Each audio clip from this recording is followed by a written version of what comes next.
Hello friends मु JP आपण मानको स्वागत करछि जेपी जॉब अपडेट रो आउ एक नुवा वीडियो को मु आज आपण मानको ओडिशा स्टेट सिलेक्शन बोर्ड तरफ रे एक वैकेंसी नोटिफिकेशन आसीछि से विषय रे आपण मानको जणाइबी ता पूर्व जदि आपण माने मोर चैनल रे नुवा एवं एई भली जॉब अपडेट पाइबा को चाहउछन्ति ताले मोर चैनल को सब्सक्राइब करि दियंतु।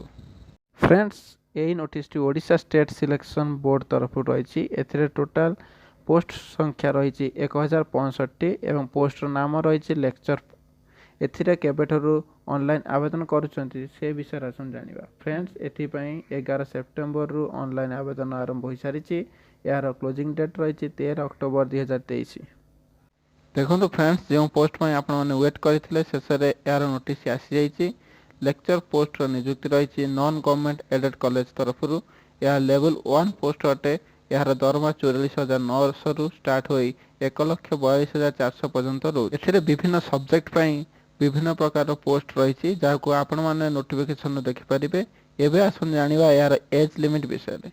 फ्रेंड्स यार मिनिमम एज 21 वर्ष रही यार मैक्सिमम एज 42 वर्ष रही।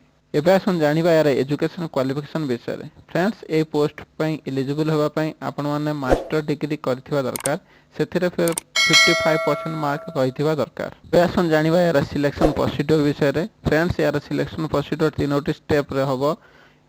Career assessment 25 mark written 150 mark एवं viva point 25 mark total 200 mark रही।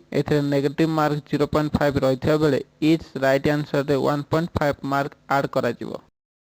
एबे आसन जानिबा यार एप्लिकेशन फी विषय में। देखो फ्रेंड्स जनरल एवं एससीबीसी कैटेगरी होइतिले यार एप्लिकेशन फी 500 टका रही।